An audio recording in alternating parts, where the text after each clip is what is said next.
Life is a present and a continuous. It's never a past and it's never a future. Last week, I was having this conversation with one of my childhood friends, and he was saying that before 10 years, we used to worry about our future. But he feels like we are in the future now, but we are still worrying about the future.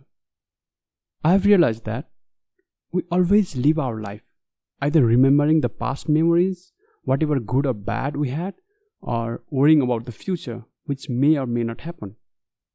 The problem is, though we learn from our mistakes, we never act upon it.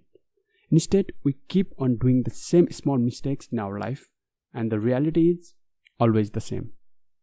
Every time we hear that to create a big change, we need to start from a small one.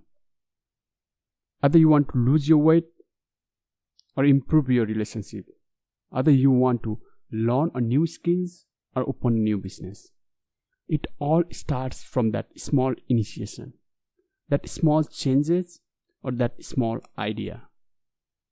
Similarly, if we want to grow in our life, we need to be mindful about these small things happening in our life, from where we can learn so many things. But the fact is that we are never aware of these things, and instead we all focus on big things which never happen. I genuinely believe that we need to have our own dreams which pushes us daily to move towards it.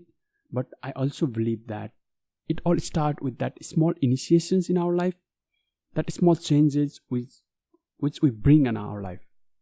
I'm so grateful that I came to Sydney, got an opportunity to meet new people and learn about the new perspective in my life. The only thing I'm looking forward is to apply all these learnings in my life.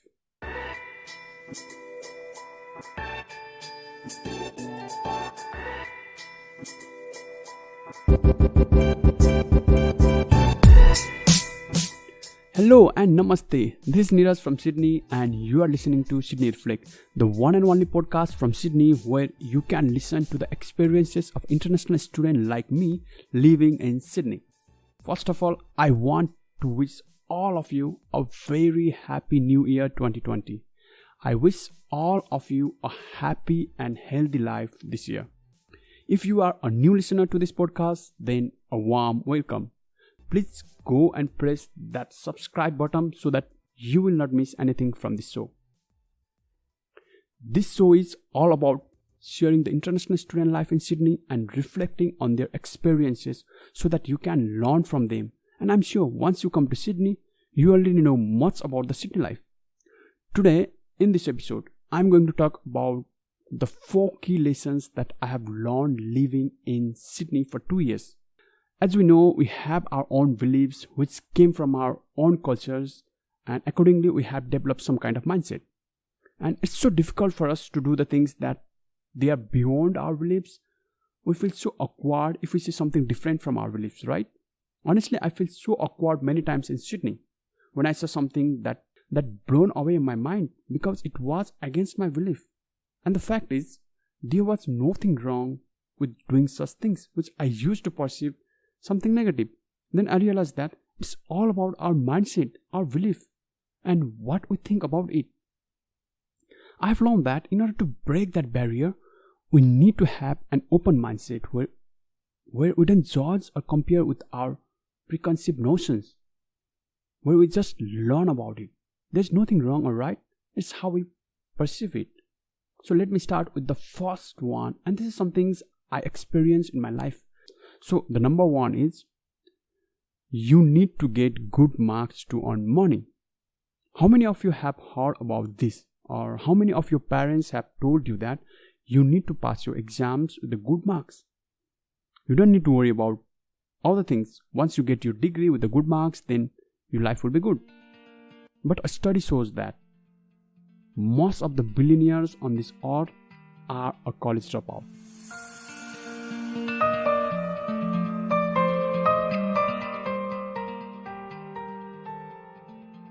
It's so hard to believe this, right? Because I have been told during my childhood that I need to get good marks, which will give me a good job and good money. But if you can earn money without a degree, then is it worth going to school? Well, I'm not against a school or the education systems, but what I'm trying to say is that during my school time, and it's my own experience, I used to read all those academic books and feed that piece of information in my mind, even though I didn't want to, and even though I didn't like it, because I used to think that I need to get that distinction in my certificate, so that when I apply for the jobs, the employer will select me based on my grades in my certificate.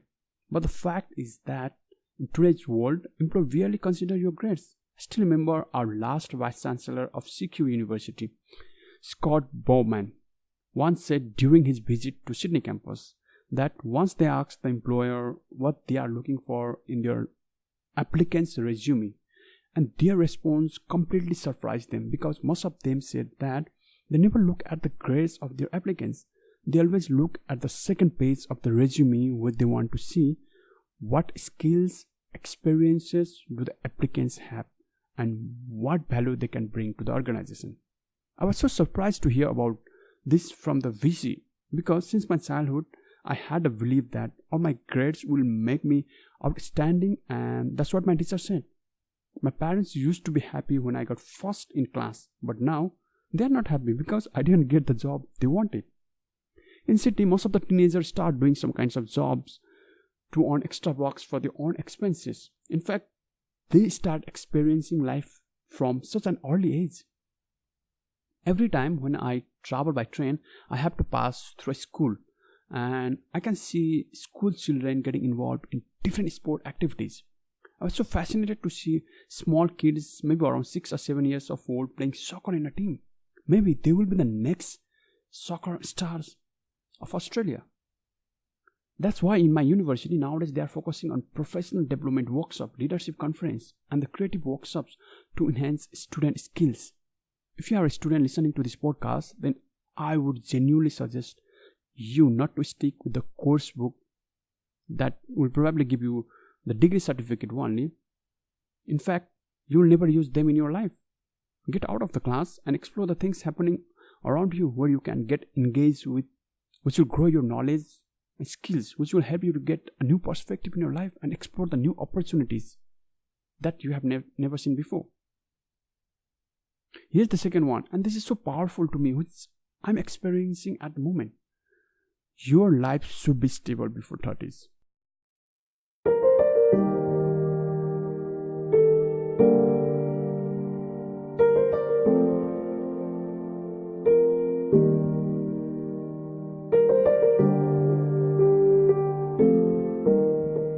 Well, I don't know about your parents, but my parents keep on reminding me about my age getting older, and I need to get married, I need to make house and settle a family. It's getting too late.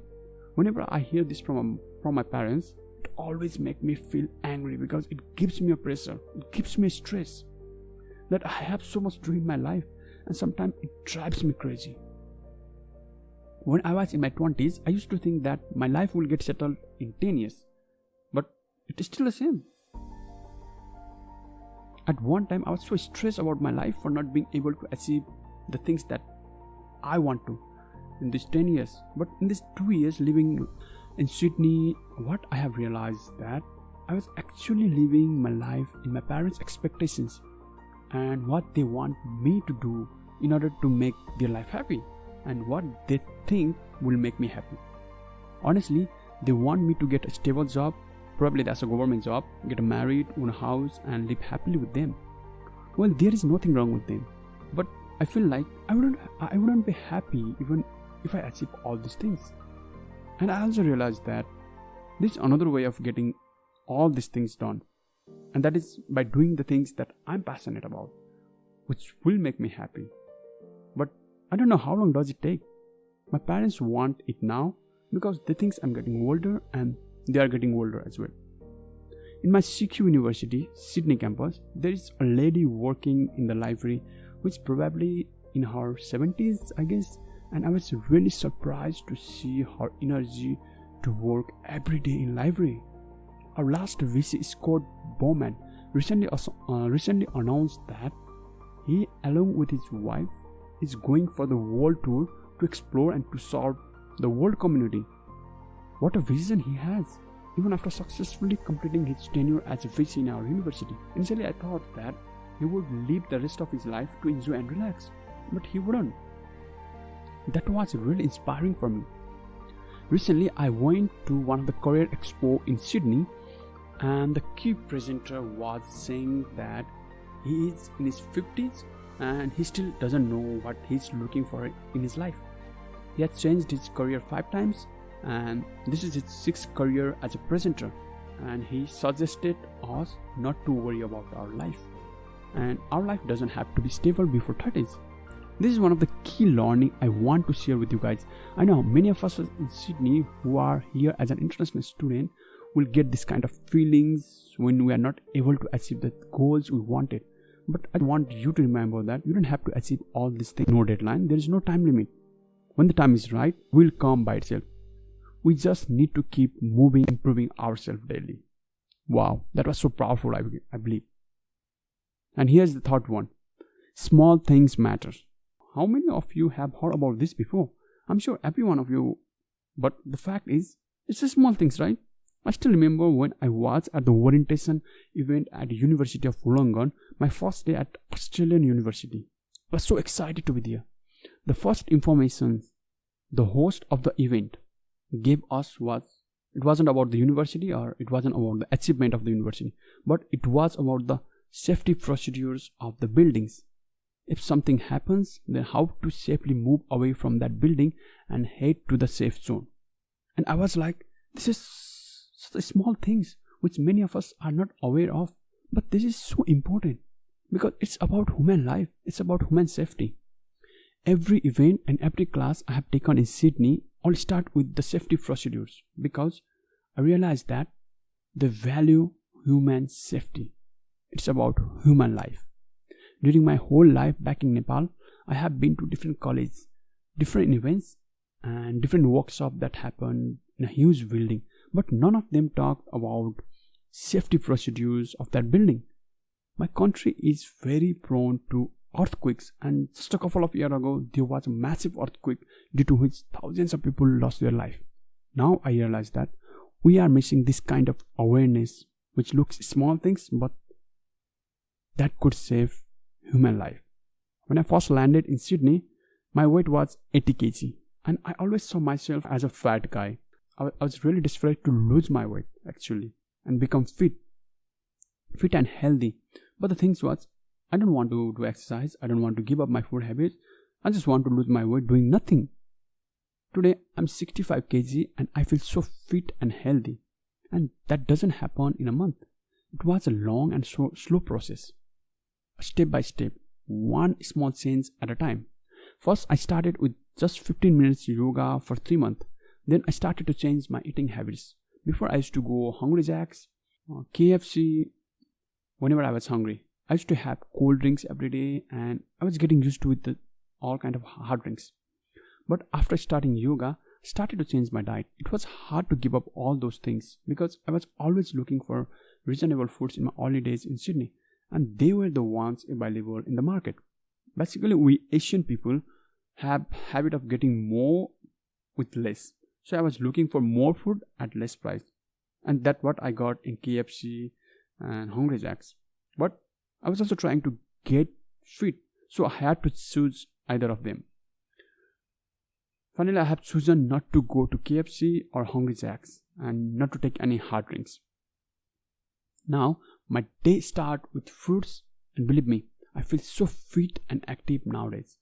I even started going running from last November, twice a week. It took me nearly 1 year to change my dietary habits and to commit myself to this healthy life. It's not a day or a week or a month plan. It's a slow and gradual change which I believe will last long. Similarly, in our life, we are chasing for big dreams, for big changes in our lives, and we want it now and then. We want it, but we don't want to change ourselves because we are afraid of change, and we want to get it without any effort. But the fact is, doing small things will add up to make those big changes in our life. As somebody says, A journey of 1,000 miles starts with a first step. Absolutely, there is no doubt. That's what I'm doing right now through this podcast. I'm taking that small step of serving you through sharing our experiences in Sydney. And I believe this small step will make a big change in your life. Here's the fourth one. Too much expectation hurts. I used to think that these are my very good friends, and I had that expectation of like they will definitely let me know about what's happening in their life. So I was damn sure that they will absolutely invite me in their wedding because I believe we are very good friends and we're school friends, right?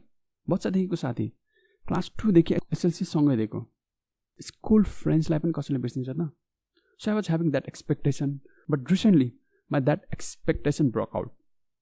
Actually, in this last 2 months, my 2 school friends got married one by one, but they never let me know about it.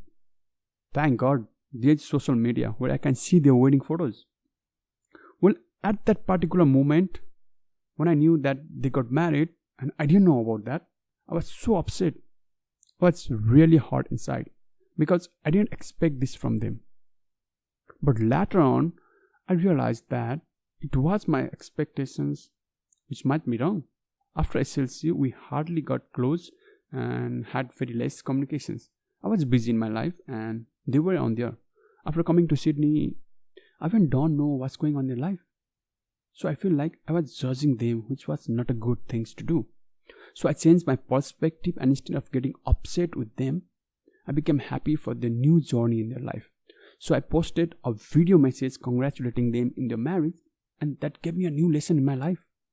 Always try to have zero expectation from others. It's good to have expectations, but even if they didn't happen, then there's nothing to worry about.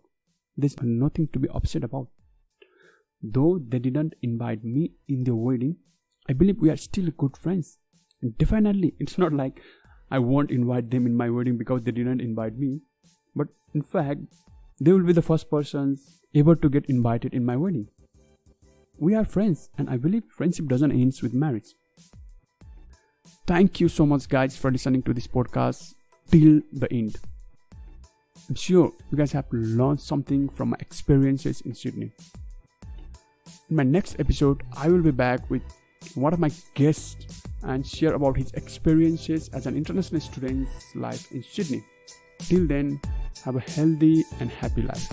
Keep learning, keep sharing.